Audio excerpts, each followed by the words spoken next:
You're watching SoCal Beat on Time Warner Cable. I'm Julie Garcia. Caveman Vintage carries strictly vintage items in the music world, if you couldn't tell by the name.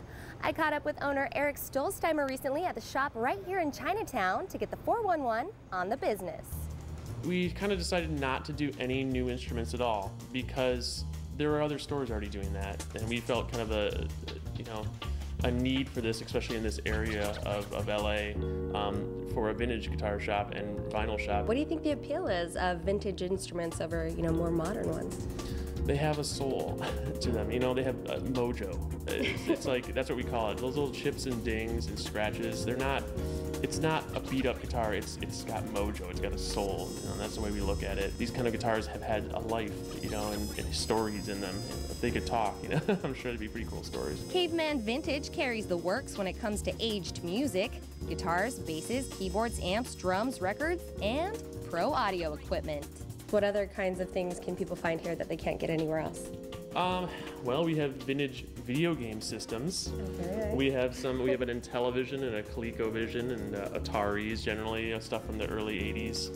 That's something you're not going to probably find around most places. What are some examples of some very specific instruments or records that you're carrying right now that are cool? We have a guitar that was made by Rickenbacker here in California in the mid-30s.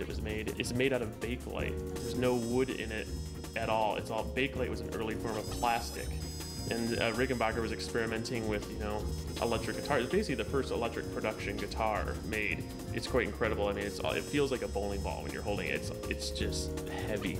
Don't judge the old selection in the store by its cover. Eric says all of the stock Caveman Vintage carries is in proper working condition. Usually we try to buy things that are not needing repair to begin with, and they're already working. But if we do come across something that we really like that just needs a little love, we give it the love, and then we sell it. Caveman Vintage also offers a variety of repair services for antique musical pieces. Eric Bailey, the shop's repairman, tours with acts like Rilo Kiley, The Strokes, and Beck to keep the bands up and running. When he's not on the road fixing instruments, he's taking requests at the store. This is a guitar that was given to me to work on by Ted, the second guitar player from the Killers. He's gonna come get this in a minute, but he totally had me vintage modify the whole thing because it was kind of a newer guitar that had a lifeless feel to it. How do you vintage modify? Just basically do it the way they would have done it in the 50s. Change the pickups to the correct magnets and then wire it the way they would have done in the 50s and use the same capacitors and stuff like that. I mean, it's never totally the same, but it's a lot better, and it's better for the artist to tour with something that's a few $1,000s instead of a down payment on a house.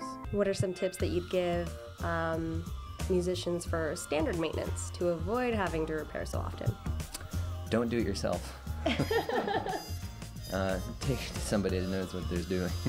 The staff at Caveman Vintage know exactly what they're doing. They also offer guitar and bass lessons. Plus, they have a solid client-based network for finding requested vintage instruments. They're able to special tailor orders in-store and online at caveman-vintage.com. Stolzheimer says they aim for top-notch service and an authentic feel. I want it to be kind of like my living room, or I want it, because my living room is records and guitars and, music, basically.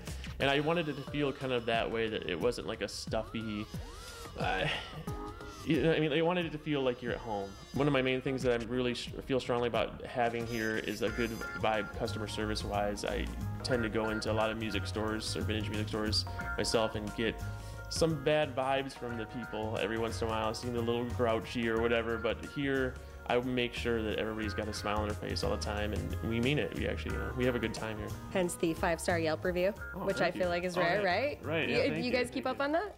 Yeah, I mean, it's great. I'm really happy. I'm proud to say that none of those reviews are mine or any of my employees. I swear to God, they're all legitimate, and I'm very proud of that, actually. Yeah. Caveman Vintage opened 2 years ago. Since then, their inventory has more than doubled. Stolzheimer says they'd like to expand at some point. Where would you like to open other shops? Definitely in LA. I could see something maybe on the west side. That would be cool, or in the valley even. We don't know, but for right now, I'm really happy with our location here in Chinatown, and I really love the neighborhood, and all the neighbors are great. Caveman Vintage is open every day, 11 until 7. Well, that does it for the show this week. Don't forget you can watch us anytime on demand. Go to Channel 1, select Local, then SoCal's Best, and SoCal Beat to view. Until next time, I'm Julie Garcia.